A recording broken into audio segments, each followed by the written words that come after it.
Hello, hello, hello. You're tuning to the episode of TheWunderkindShow. Today's first topic, Ryan Clark and First Take speaks on the importance of Lamar Jackson winning a Super Bowl. Look, guys, as Raven fans, we already know that our team is gauged differently than other teams. And our quarterback is undoubtedly judged differently than his contemporaries. You get where I'm coming from? And everybody knows this. The only people that don't seem to know this is Bills fans and the immediate new media. But everybody else says, yeah, he's graded differently. He's been graded differently from the time he was drafted. What I'm going to do is I'm going to play some audio from First Take, right? So they don't ban the video. And then I'm going to break this down, all right? So without further ado, let's get into exactly what he meant and exactly what he was saying about Lamar Jackson and if he's unfairly criticized. Is Lamar Jackson still the most underappreciated QB in the league? I don't think he's underappreciated. I think that.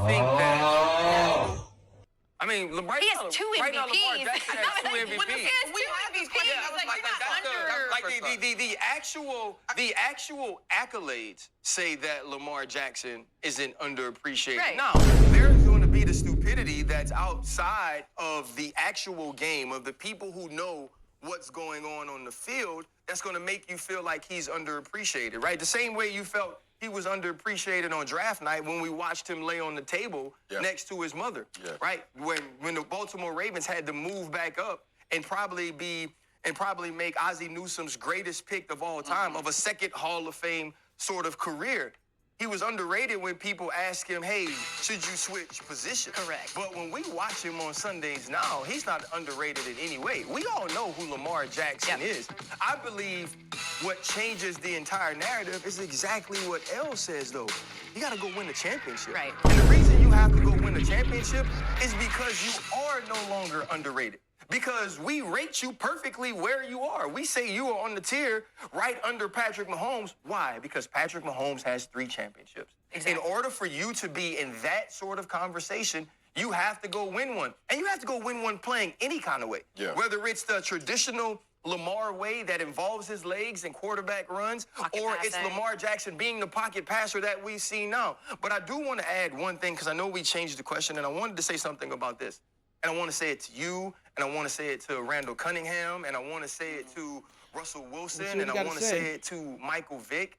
This is the evolution of the position. Yeah. Without Randall Cunningham having to try to conform and be a pocket passer and also show his athleticism, we don't get to Michael Vick. And without Michael Vick accepting that and working to become a better passer, working to become a better leader, we don't get a Cam Newton. And if Cam Newton doesn't bring the style of play that he had the opportunity to bring from Auburn to the NFL and win an MVP doing it, we don't have a Lamar Jackson. Correct. See, we've needed at that position, because of all the negativity surrounding whether or not people like you can play it, we needed each of you to get to this point. Yes. And that's why we need Lamar Jackson to take that next step and hold that Lombardi trophy the same way we all cried when Doug Williams did it in the 80s. Yes. So, look, guys, I'm going to say this right now. Lamar is very underappreciated, but the end part, RC, was 1,000% correct. And 2 things can be correct, just like how 2 things can be wrong. Let me tell you something right now. And everybody that watches sports understands what it is. The quarterback position at one time was regulated only to white men. That's just it. What it is, what it is. They said that black men, for all of their athleticism and stuff like that, they couldn't think, they couldn't process. You understand where I'm coming from? So what ended up happening was all of the guys that he named, the Randall Cunningham, the Doug Williams, the Michael Vicks, even guys before then, there's a couple more too that I'm not naming, but there's a long list, had to break down a lot of those barriers for guys like a Lamar Jackson to succeed, a Russell Wilson to succeed, a Patrick Mahomes to succeed. So, I totally get that part, but here's my pivot to this, right? And they talk about it some parts in it, and I'm gonna reiterate this wholeheartedly. So, Lamar Jackson is not just the most underappreciated player in the league. He's the most disrespected. I don't understand how you can even argue that. Lamar Jackson this year, and to put it in context, is on a historical pace.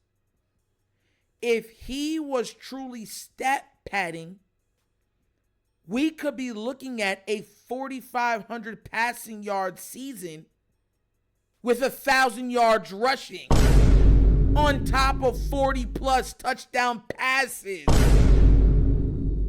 Y'all realize that, right? Lamar, if he goes crazy on the ground, might rush for 1,000. He needs 50 more yards. He's at 4K passing. That's all he needs. 50 more yards. He's at 4K. He's like 140 on the ground to get to 1,000 on the ground, which will be his third time doing it. It'll be the first time in NFL history a player has ever had 4,000 and 1,000 yards rushing. That's a record within itself. But then he's right now at the pass rating of 121.8. He's like 0.2% off the record. Y'all realize, like, that's what I'm talking about. And the always, he didn't win, so he got to do it in the playoffs and da-da-da-da-da. Let me tell you something right now.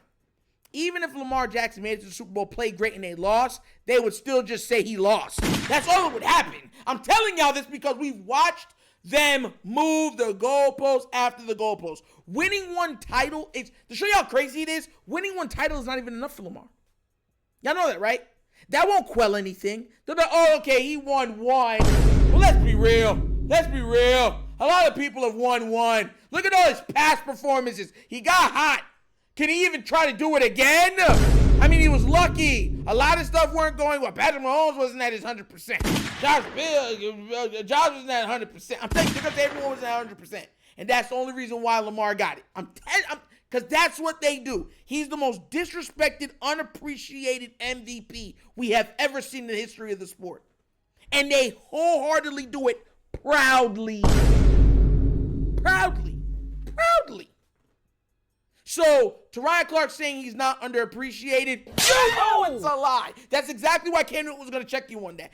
Do I agree with the other stuff that he has for the historical relevance of having him win to move that mobile quarterback conversation forward? Yes, I wholeheartedly agree on that. Shout outs to you for that. That was a great point. But outside of that, no, you can get slapped with that. You know what I'm saying? And to the Buffalo Bills that be disrespecting him, slap! Bills Mafia, double slap! Dan Orlowski trying to write my man off. Man. Stephen A. Smith, crooked. You feel me? So don't come on here trying to lie, because that's what y'all be doing. Y'all be trying to lie. Throw stones and hide your hands. Nah, bro. Underappreciated and most disrespected player by far. You know what I'm saying? But what do you guys think? Do you think he's the most underappreciated and most disrespected superstar, quarterback, MVP, whatever you want to call him in the history or right now in the NFL? Let me know what you think down in the comment section, please, all right? And also, I want to say this to you guys. If you guys didn't know, I be posting some stuff, right? I took time to make these out. Do y'all think these are funny? Because I do. Yes, I'm the one that made these, and this one too I'll put out. I hope y'all find these funny, man. Listen, this one, this one got me banned off of Bills Reddit. Bad people are using it. I'm like, bro, that's why I put my name at the bottom of this one. I'm like, yo, nah, bro, y'all ain't finna just be taking this and y'all gonna know who did it. So shout out to everyone. Yeah, you know what I'm saying? Just keep growing, keep trying different things. But yeah, those two, the Wunderkind Show made both of them. Hope y'all like them. And that's love to all of y'all, you know what I'm saying? But what do you guys think? Let me know what you think down in the comment section, please. And let's move this thing forward. But as always, that's an episode of The Wunderkind Show. Thank you for watching. I know we get down, we have fun, and we laugh. But everything we talk about rooted in what? Facts and truth. Please do remember, like, subscribe, hit that notification bell, and leave a comment. You know I love the comments. And if you have not done so already, check out The Wunderkind Show's Patreon. Yes, 3 tiers of content goodness, one of your consumption. Give it a look, give it a try. Let me know what you think. And if you would like to donate to this channel, help out with equipment and stuff like that, bottom of the screen, QR code. QR code's to a Cash App. Cash is located in the description of every video that we do. Name of it is The Wunderkind Show. Super easy. And before I get any further, I want to give a big shout out because somebody did make a donation. I believe it was for $7, right, for Darian. And he put out and said, just cash left over. Mad love to you. $7 donation. Shout out to you, brother. Yes. Woo! And I just want to give another shout out to also Gerard, right? Because he donated also a $20 donation saying, big fans, shout out to my daughters, Autumn and Andy. And he was pretty much saying that they'll mimic the hello, hello, hello. And I just want to tell you thank you, and that's love. That's all fan, man. That hits me right here because, I got a little girl myself. So shout outs to you, homie. Yes. I love it.